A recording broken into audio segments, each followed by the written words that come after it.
बिस्मिल्लाहिर्रहमानिर्रहीम। अस्सलाम वालेकुम। My name is Sadaf Abid Khan. I hope you all are doing well. आज हम बात करेंगे आइल्स स्पीकिंग के बारे में। और आइल्स की 3 वीडियोस हमने पहले बना ली हैं। फर्स्ट हमने रीडिंग की बनाई थी, उसके बाद लिसनिंग की थी, फिर राइटिंग की थी, और आज हम स्पीकिंग की बात करेंगे। आइल्स स्पीकिंग क्या होती है और इसके कितने पार्ट्स होते हैं। आइल्स स्पीकिंग के 3 पार्ट्स होते हैं। फर्स्ट पार्ट इसका इंट्रोडक्शन का होता है, सेकंड पार्ट में क्यू कार्ड्स होते हैं, और थर्ड वन में डिस्कशन की जाती है। IELTS speaking is a face-to-face informal discussion with an IELTS examiner and is the both academic and general training. The test is divided into 3 parts and designed to test your pronunciation, fluency, grammar and vocabulary. आइल्स का जो introduction का part होता है first, वो बिल्कुल आसान होता है, ज़्यादा मुश्किल नहीं होता है। और part 1 is mostly about you and your life. जो क्वेश्चन किए जाते हैं उसमें मोस्टली आपके बारे में और आपकी लाइफ के बारे में क्वेश्चन किए जाते हैं, और बहुत बहुत आसान होते हैं। Just like what is your full name and can I see your ID, where are you from, do you work or study, इस तरह के क्वेश्चन होते हैं। और जो इसके अंदर क्वेश्चन किए जाते हैं वो आपको अपने ही बारे में बताना होता है, नॉट अबाउट पीपल। आइल्स का जो सेकंड पार्ट होता है वो क्यू कार्ड्स होते हैं। इसमें आपको एक टास्क दिया जाता है जिस पर आपको 2 मिनट तक बोलना होता है, और उसके लिए आपको 1 मिनट दिया जाता है, जिसके लिए आप अपनी थोड़ी तैयारी कर सकें कि जो क्यू कार्ड्स दिए जाते हैं उसके ऊपर जो लिखा होता है, तो उसके लिए 1 मिनट दिया जाता है कि आप उसके अंदर जो भी अपना लेकर आ सकें। फॉर एग्जांपल जो भी क्वेश्चन किया गया है तो उसमें से आप हु, व्हाट, वेयर को एक साइड में अपने जो पेपर देंगे उस पर लिख लीजिए, ताकि जब आप उनको आंसर करें तो वो आपके लिए बहुत ईजी हो। और ये जो टेस्ट होता है ये ज़्यादा लेंदी नहीं होता है, ये जस्ट 13-14 मिनट्स में, अप्रॉक्सीमेटली 15 मिनट्स में एंड हो जाता है ये। पार्ट थर्ड डिस्कशन का होता है। इसमें आपको आंसर थोड़े लेंदी देने होते हैं, एटलीस्ट 5 और 6 के लाइन्स के आंसर्स होने चाहिए, और इसमें क्रॉस क्वेश्चनिंग होती है। And it is better for you to enjoy the chat with examiner. बिल्कुल भी आपने शाई फील नहीं करना है और कॉन्फिडेंस लूज़ नहीं करना है। बिल्कुल कॉन्फिडेंस के साथ, कॉन्फिडेंट होके उनका रिप्लाई करना है, और जो आप उनसे चैट करेंगे तो उसको एंजॉयमेंट के साथ कीजिए। And always keep in your mind, knowing words is not enough. You also need to know how to pronounce these words like a native speaker. And just try to speak good.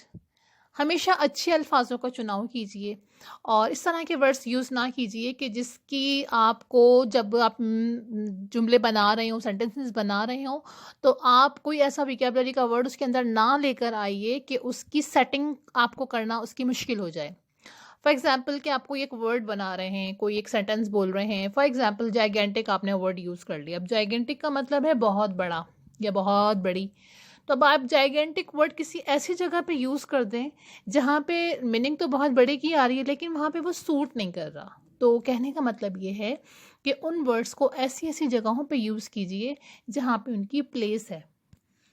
ये बातें तो थी आइल्स की speaking के parts के बारे में, कि फर्स्ट पार्ट में क्या होता है, सेकंड पार्ट में क्या होता है, और थर्ड पार्ट में क्या होता है। क्योंकि ये टेस्ट होता ही बहुत छोटा है, और 3-4 मिनट में एक पार्ट ख़त्म हो जाता है, 5-7 मिनट में एक हो जाता है, 3-4 मिनट में एक हो जाता है। और उसमें आपकी बस सिर्फ प्रोनंसिएशन आपका कैसा है, फ्लुएंसी कैसी है, ग्रामेटिकल मिस्टेक्स तो नहीं है, वो ये चीज़ें नोट करते हैं जो एग्जामिनर्स होते हैं। Now talk about tips and tricks. Tips और ट्रिक्स इसकी क्या हैं स्पीकिंग की।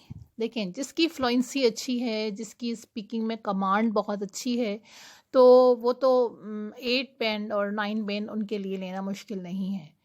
तो इसमें सबसे पहले बात ये आती है कि ये ऑलवेज़ आपने ये बात याद रखनी है कि डोंट मेमोराइज आंसर्स।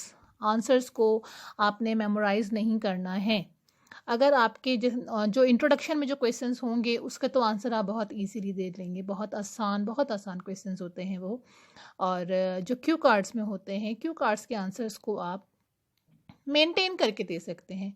लेकिन जो पार्ट 3 के आंसर्स होते हैं, जो डिस्कशंस होते हैं, जो क्रॉस क्वेश्चनिंग जिसके अंदर हम करते हैं, तो उसमें हमें ऐसा टाइम नहीं मिलता है कि वो हमें कुछ सोचने को दे रहे हैं और फिर हम टाइम लेके तो 1 मिनट का फिर सोच के जवाब दे रहे हैं, ऐसा नहीं है। वो क्वेश्चन करेंगे, आपने आंसर देना है, वो क्वेश्चन करेंगे, आपने आंसर देना है। तो इसमें आप मेमोराइज़ नहीं कर सकते, आप वही आंसर देंगे जिससे वो क्वेश्चन आपसे जो किया जा रहा है उसी का ही आंसर आपने देना है।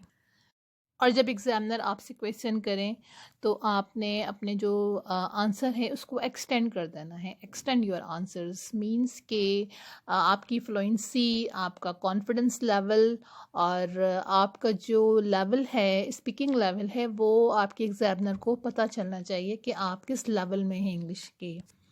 And don't worry about your accent. Accent बनाने की कभी भी आप ये कोशिश ना करें, क्योंकि इंसान का एक्सेंट अपना होना चाहिए, अडॉप्टेड नहीं होना चाहिए। बिकॉज़ जो बात आपकी अपने एक्सेंट की होगी, तो आप जब अपने एक्सेंट में बात करेंगे तो कहीं आप इधर उधर नहीं जाएंगे। आपकी अपना एक्सेंट होगा, आप अपनी फ़्लो में बात करेंगे। और जब हम किसी के एक्सेंट को अडॉप्ट करके बात करते हैं तो फिर वो मिक्स हो जाता है। एक हमारा अपना एक्सेंट होता है और जिसको हम अडॉप्ट कर रहे होते हैं, जिसको जो भी हमें अच्छा लगता है, तो एक उसका एक्सेंट होता है, तो वो फिर नहीं बन पाती है बात। तो अपना हमेशा याद रखें कि अपना एक्सेंट में इंग्लिश में टॉकिंग करनी है आपने। और don't use big and unfamiliar words. उन वर्ड्स को स्पीकिंग में ना बोलें उस टाइम जब आप आइल्स स्पीकिंग का एग्ज़ाम दे रहे हों, क्योंकि जब अनफेमिलियर वर्ड्स होते हैं तो फिर हमारे यूज़ में भी कम होते हैं और एग्ज़ामिनर के सामने इट कुड बी पॉसिबल कि वो हमारे मुंह से जब स्लिप होंगे तो हो सकता है कि वहाँ पे हम मिस्टेक कर दें। And always use linking words. Use a range of linking words accurately to develop ideas. जब आप लिंकिंग वर्ड्स को अपनी स्पीकिंग में यूज़ करेंगे तो जो आपके आइडियाज़ होंगे उनको आप एक्सप्रेस कर सकते हैं। और बहुत से लोग होते हैं जिन्हें इडियोमेटिक इंग्लिश अच्छी लगती है। पर्सनली वो इडियोमेटिक सेंटेंसेस को यूज़ भी करते हैं, फ्रेजेस को भी यूज़ करते हैं। अगर आपको भी इडियोमेटिक सेंटेंसेस अच्छे लगते हैं तो use your higher level of idiomatic sentences. क्योंकि अगर आप इडियोमेटिक सेंटेंसेस यूज़ करेंगे सही प्रॉपर वे में, so it could be possible to get your 9 bands, 8 bands, अच्छे बैंड्स आ सकते हैं आपके। And I really wanna give you one suggestion, that speak fluently and at length on any given topic with zero hesitation. बिल्कुल without hesitation के आपने उनसे बात करनी है। अगर आप में हेजिटेशन होगी तो मे बी कि आप अपना जो मैसेज कन्वे करना चाह रहे हैं और जो वो आपसे क्वेश्चन कर रहे हैं, और अगर आपने हेजिटेशन फील करना शुरू कर दी तो आप अपनी वो चीज़, माइंड जो आपने बनाया होगा आंसर देने का, तो वो आपके लिए थोड़ा सा मुश्किल हो जाएगा। हेजिटेशन बिल्कुल भी नहीं करनी है। और क्योंकि अगर हमने स्पीकिंग के लिए अगर अपना स्कोर हाई करना है और मार्क्स अच्छे लेने हैं हमें, तो विदाउट हेजिटेशन आपको ये एग्ज़ाम देना होगा। और कुछ एग्जामिनर्स ऐसे होते हैं जो जॉली मूड के होते हैं और बड़े अच्छे तरीके से बात करते हैं, जो कैंडिडेट्स होते हैं। तो हमेशा याद रखें कि बस हेजिटेशन फील नहीं करनी है और बड़े अच्छे तरीके से हमने कॉन्फिडेंट होकर बात करनी है। Because English is an international language and it has so many grammar rules, and each rules with many exceptions. Sometimes क्या होता है कि we write English without paying much attention to these rules and exceptions, क्योंकि बचपन से जो है हम इंग्लिश पढ़ते आ रहे हैं और इंग्लिश से हमारा एक ऐसा जोड़ है जो बाकी लैंग्वेज से नहीं है। क्योंकि हमारे टेक्स्ट बुक की तमाम बुक्स जो हैं वो अब इंग्लिश में हैं बच्चों की। तो इंग्लिश ही हमारे लिए एक ऐसी लैंग्वेज है जिसको हम सीख कर आगे जो है अपना फ्यूचर को ब्राइट कर सकते हैं। और दूसरा ये कि इंग्लिश इसकी जो स्पीकिंग है, जो आप आइल्स में जो स्पीकिंग करेंगे एग्ज़ामिनर के साथ, तो एग्ज़ामिनर जो आपसे क्वेश्चंस करेंगे और आपसे जो आप उसका आंसर देंगे, तो आपने उनको सिर्फ सेटिस्फाइड करना है कि आपकी फ्लुएंसी, आपका प्रोनंसिएशन और जिस स्टाइल में आप बात कर रहे हैं, जो ग्रामर आप यूज़ कर रहे हैं, जो सेंटेंसेस आप यूज़ कर रहे हैं, ये सब बिल्कुल ठीक है और ठीक ही होना चाहिए। क्योंकि आप एक एग्ज़ाम दे रहे हैं और वो भी आइल्स का। ये नॉर्मल एग्ज़ाम तो नहीं है या किसी से नॉर्मल कन्वर्सेशन आपकी नहीं चल रही है। ये आप एग्ज़ामिनर को एक एग्ज़ाम देंगे और यही माइंड में रख कर दीजिए कि मुझे विदाउट एनी हेजिटेशन इंग्लिश बोलना है। और जो लोग इंग्लिश को लाइक करते हैं लेकिन आज तक इंग्लिश बोल नहीं सके हैं, उसमें से 80% लोग जो हैं वो हेजिटेशन का शिकार होते हैं। Hesitation means confidence, lack of confidence ही है, क्योंकि कॉन्फिडेंस उनके अंदर होता नहीं है, उसके बाद उनमें हेजिटेशन होती है। और कुछ लोग ऐसे होते हैं जिनको ग्रामर के रूल्स भी समझ आ रहे होते हैं, इंग्लिश भी समझ आ रही होती है, लिख भी सकते हैं, पढ़ भी सकते हैं, सुन भी सकते हैं, लेकिन बोल नहीं सकते। क्यों? या तो lack of confidence, the second thing is hesitation. तो इन दोनों चीज़ों पर ओवरकम कीजिए और अपने इंग्लिश की स्पीकिंग को इन्हेंस कीजिए मिरर के सामने खड़े होके। और इस तरह कीजिए कि जब आपका आइल्स का एग्ज़ाम स्टार्ट हो तो एक हफ़्ता पहले आप अपनी स्पीकिंग की प्रिपरेशन शुरू कर दीजिए। उससे क्या होगा कि आप जब एग्ज़ामिनर के सामने जाएंगे तो आप ख़ुद से ही आंसर देंगे उनको। और एक हफ़्ते तक आप इंटरनेट पे बहुत ज़्यादा चीज़ें इस तरह की हैं कि आप वहाँ से अपनी इंग्लिश स्पीकिंग बहुत अच्छी कर सकते हैं। ख़ुद से बात कीजिए, सबसे अच्छी बात है ख़ुद से बात करना।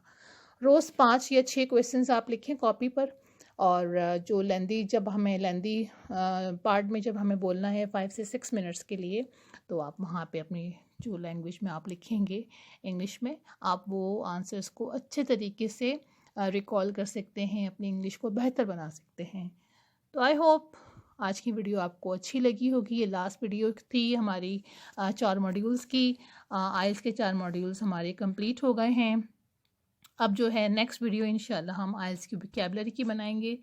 सो अगर ये वीडियो आपको अच्छी लगी है प्लीज़ लाइक करें, शेयर करें, सब्सक्राइब करें। थैंक यू, अल्लाह हाफ़िज़।